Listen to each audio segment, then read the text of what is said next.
బంగారం వచ్చిందా అక్క మీకు? మీరు నిజంగా కల్వకుర్తోలు బాగున్నారు, వచ్చినా కూడా రాలేదని చెప్తారు. నేను బయట రాంగ మైసిగండి ఇక్కడ ఆగి అక్కడ పంతులు కూడా అడిగిన, సార్ వచ్చిందా ఇక్కడ తులం బంగారం పంతులు గారు అంటే, మా వాళ్ళకి మాత్రం వచ్చింది, అత్తగారు ఊరు కదా ఇచ్చిండు అన్నాడు. మీరేమో నాకు అబద్ధం చెప్తాను, రాలేదా తులం బంగారం? మొన్ననేమో పాటకు ఎత్తుకపోయారు, తలుపులు ఎత్తుకపోయారు, నిన్ననేమో స్టార్టర్ ఎత్తుకపోయారు. రేపో మాపో తులం బంగారం వచ్చుడు కాదు, మీ పుస్తల తాడు కూడా ఎత్తుకపోతాడు వీడు గంత దొంగ. మేము చెప్పినాం ఎలక్షన్లో ముంగడ మీకు, వీడు లంగా నమ్మకుర్రని చెప్పినాం. మీరేమో నమ్మి ఆయనతో గుద్దిండ్రు. కల్వకుర్తిలో జైపాల్ యాదవ్ అడ్డం పడ్డాడు, ఆయన ఊళ్ళో గెలిచిండు. మరి ఇప్పుడేమో తర్వాత లబో దిగో అంటే లాభం ఏమున్నది? ఇప్పుడు అనుకొని బాధపడితే, మొన్న నేను హైదరాబాద్లో పోతున్నా, హైదరాబాద్లో సిగ్నల్ పడుడు పాపం ఉన్నది. సిగ్నల్ పడితే పక్కకు ఆటోనో బండో ఏదో ఒకటి వస్తుంది, వాళ్ళు మనం చూడంగానే అన్నా బాగున్నావు అంటారు. బాగానే ఉన్నా, ఏం సంగతి తమ్మి అంటే, ఆటో డ్రైవర్ ఆయన పేరు మహమూద్ అంటుండు. క్యాలే మహమూద్ భాయ్ అంటే, క్యాలే సా పూరా బర్బాద్ హై, కుछ नहीं हो रहा అన్నాడు. మరి క్యా కర్నా అన్నా, క్యా కర్నా కుछ भी नहीं कर सकते क्या అన్నాడు.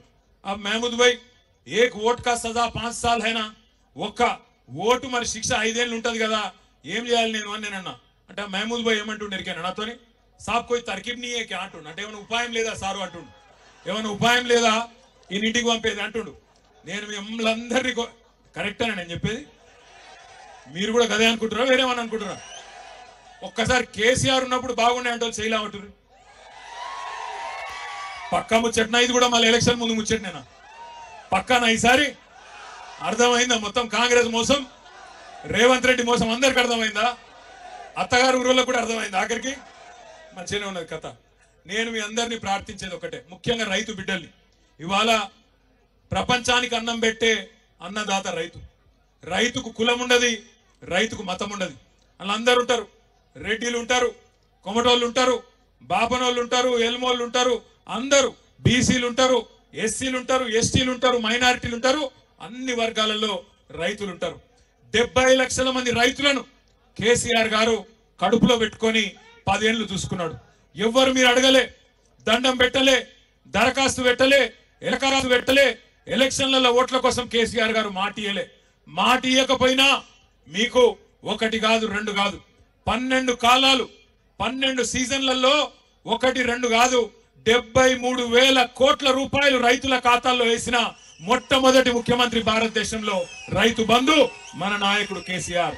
ఒక రైతు చచ్చిపోతే ఆ రైతు కుటుంబం రోడ్డు మీద పడద్దు, ఆగం కావద్దు అని ఆలోచించి, బువ్వ పెట్టే రైతు కుటుంబం ఆగం కావద్దని ఆలోచన చేసి, రైతు చచ్చిపోతే మొట్టమొదటిసారి స్వతంత్ర భారతదేశంలో 5 లక్షల రైతు బీమా ప్రవేశపెట్టిన నాయకుడు కేసీఆర్. అదే విధంగా ఒక ఆడబిడ్డ లగ్గం చేసుకుంటే ఆ ఆడబిడ్డ లగ్గానికి మేనమామలు కూడా ఇవాళ రేపు సాయం చేస్తలేరు. అట్లాంటిది కేసీఆర్ గారు 1,00,000 రూపాయలు కళ్యాణ లక్ష్మి పేరుతో, షాదీ ముబారక్ పేరుతో మీకు ఆనాడు కానుకగా అందించిండు. ఇట్లా 1 కాదు 2 కాదు 200 రూపాయలు ఉన్న పెన్షన్ కేసీఆర్ గారు 10 రెట్లు పెంచి 2,000 రూపాయలు చేసిండు. కానీ ఇవన్నీ చూసి బర్దాష్ కాక నంగనాచి మాటలు చెప్పి, దొంగ మాటలు, మోసపు మాటలు చెప్పి, ఎట్లనన్నా ప్రజలను మోసం చేసి అధికారంలోకి రావాలని చెప్పి అరిచేతుల స్వర్గం చూపెట్టి ఆ మొండి చేయోళ్ళు మోసం చేసిండ్రు, గెలిచిండ్రు. కానీ నిజంగా చెప్పానంటే తప్పు రేవంత్ రెడ్డిది కాదు, తప్పు రేవంత్ రెడ్డిది కాదు.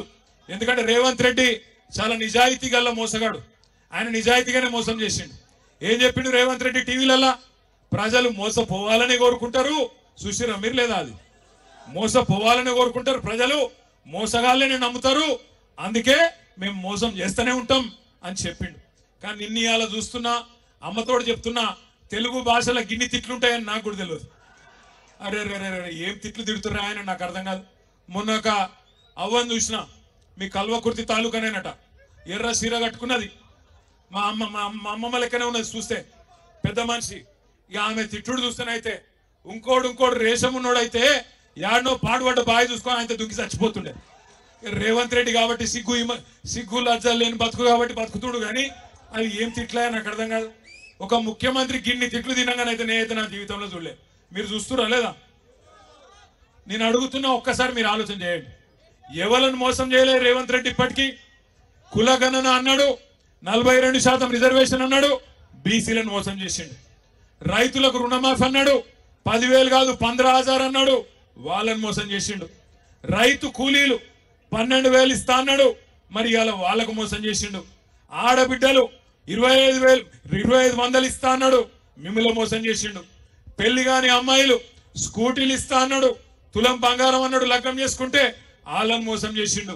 ఆఖరికి ఈ రోజు ఎట్లా అయిపోయింది పరిస్థితి అంటే, ఈ రాష్ట్రంలో ఒక దిక్కు ఆటో డ్రైవర్ల ఆత్మహత్యలు, ఇంకో దిక్కు చేనేత కార్మికుల ఆత్మహత్యలు, ఇంకో దిక్కు రైతులు.